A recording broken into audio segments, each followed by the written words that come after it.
መልአክ አላዳነንም መላእክት አያድኑንም የምንለው መልአክ መሆን እንጂ መልአክ ሰው መሆን አይችልም። ሌላም ደግሞ እናምጣ። ሰውም አላዳነንም ነቢያት አላዳኑንም የምንለው ነቢያት ፍጡር ሆነው መቀጠል ይችላሉ እንጂ ከፍጡርነት ወጥተው አምላክ መሆን አይችሉም። እንስሳትም አላዳኑንም የምንለው እንስሳ ሆኖስ ይቀጥላል እስከ መጨረሻው ቴክኖሎጂ እስከፈለገው ድረስ ቢያድግ እርግጠኛው የምናገረው ነፍስን መስራት አይችልም። ዝንጀሮን ሰው ማድረግ አይችልም። ዝንጀሮ ከተማ እንድትለምድ ዳቦ አስለምዶ ሊያረጋት ይችላል። ዝንጀሮን ግን ሰው ማድረግ በፍጹም አይችልም።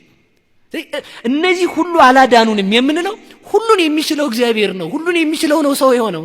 ለምን ያማዋል ሰው? አዎ መልአክ አላዳነንም፣ አዎ አላዳነንም። እግዚአብሔር ግን አዳነን። እግዚአብሔር ሰው ሆነ። ለምን? እግዚአብሔር ሁሉን ይችላልና። ሁሉን ከቻለ ሰው መሆንም የሚችለው እግዚአብሔር ነው። ስለዚህ ልብ እንበል። ወልድን በባህሪው የወለደው አብ ነው። በባህሪው ማለት በእግዚአብሔርነቱ። ሰው ራሱን ሳያውቅ እግዚአብሔርን ልወቅ እያለ ድፍረቱ ማለት ምንድነው ማለት የፈለኩት? በዘመን የመጣ ሰው ዘመን የሌለውን እግዚአብሔርን ልመርምር ሲል ችግር እኮ ነው። አሁን ውጭ ላይ ምንድነው እየተሰራ ቢባል ወይ መረጃ ካላከለ ሰው ማወቅ አይችልም። አሁን ሰው እኔን ማወቅ ይችላል፣ እዚህ የተሰበሰበው ሰው አይችልም። ምን እያልኳችሁ ነው? እናንተን እኔ አለልም እንጂ አፈር ያብላችሁ ብል አታውቁትም ማለት ነው። በጊዜ የኖረ ሰው ያለ ጊዜ የኖረ እግዚአብሔርን ማወቅ አይችልም። ያ የማይታወቅ የማይመረመር ልጅ ያለው በባህሪው የወለደው እግዚአብሔር ብቻ ነው። ልብ እንበል። በባህሪዋ የወለደችው ደግሞ ድንግል ናት። ምን ማለቴ ነው? በባህሪዋ የወለደችው ስል ድንግል ማርያም ሰው ናት። የድንግል ማርያም ስጋ ይጨበጣል፣ ይያዛል፣ ይዳሰሳል፣ ይታያል፣ ግዙፍ ነው። በባህሪዋ የወለደችው ማለት ድንግል ማርያም እግዚአብሔርን በመለኮቱ ሳይሆን የወለደችው በሰውነቱ ነው። ማለት ምን ማለት ነው? ሩቅ መለኮትን ብቻ የወለደች ሳይሆን መለኮትን በስጋ ተዋህዶ ነው የወለደችው። ድንግል ማርያም ለእግዚአብሔር ወልድ የባህሪ እናቱ ናት። እንዴት ሊል ነው ሰውየው። እንግዲህ እንዴት ሲለኝ ጥያቄ የማቴዎስ ወንጌል ምዕራፍ 3 ላይ በዮርዳኖስ ሲጠመቅ ይሄ ልጄ ነው ያለው ወይንስ እነዚህ ልጆቼ ናቸው ነው ያለው? ወይንስ በዚህ ላይ ያደረው ልጄ ነው ያለው? ይሄ ልጄ ነው አለ። ማንን? ስጋን ራሱን ማለት ነው። ለምን? ስጋ ማን ስለሆነ? መለኮት ከስጋ ጋር ሲዋሃድ ስጋ ቃለ አብ ወቃለ መንፈስ ቅዱስ ሆኗልና ስጋ አምላክ ስለሆነ ያ ስጋ የአብ ቃል ነው።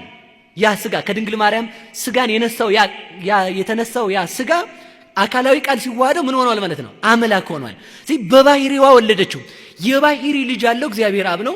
የባህሪ ልጅ ያላት ድንግል ማርያም ናት። ዘመን የማይወስነው ልጅ ያለው እግዚአብሔር አብ ነው። ዘመን ወስኖት እንደ ሰውነቱ 5500 ዘመን ቀድሞት ከ5500 ዘመን በኋላ ዓለምን የሚያስረጅ ልጅ ፈጣሪ ልጅ ያላት ድንግል ማርያም ናት። ስለዚህ ምን እንላታለን? አብ በባህሪው የወለደውን ድንግል ማርያም በባህሪው የወለደችው ማለት የሰው ባህሪ ሰው አይደለ? ስለዚህ ፍጹም ሰው የሆነው ከድንግል ማርያም ነው። እንደ አባቱ ብንሄድ አምላክነቱን እናገኛለን። እንደ እናቱ ብንሄድ ደግሞ ሰውነቱን እናገኛለን። በሰውነቱም ፍጹም ነው፣ በአምላክነቱም ፍጹም ነው። ይሄን በማን እናውቃለን ከተባለ በድንግል ማርያም። አንድ ነገር ብቻ እናንሳ።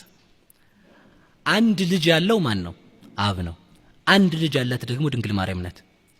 አንድ ልጁን ለተዋህዶ የሰጠ አብ ነው። አንድ ልጇን ደግሞ ዓለምን እንዲያድን ከሷ አንድ ልጅ የወለደች ደግሞ ድንግል ማርያም ናት። ስለዚህ ምን እንላታለን? የእግዚአብሔር አብ ምልክት እንላታለን።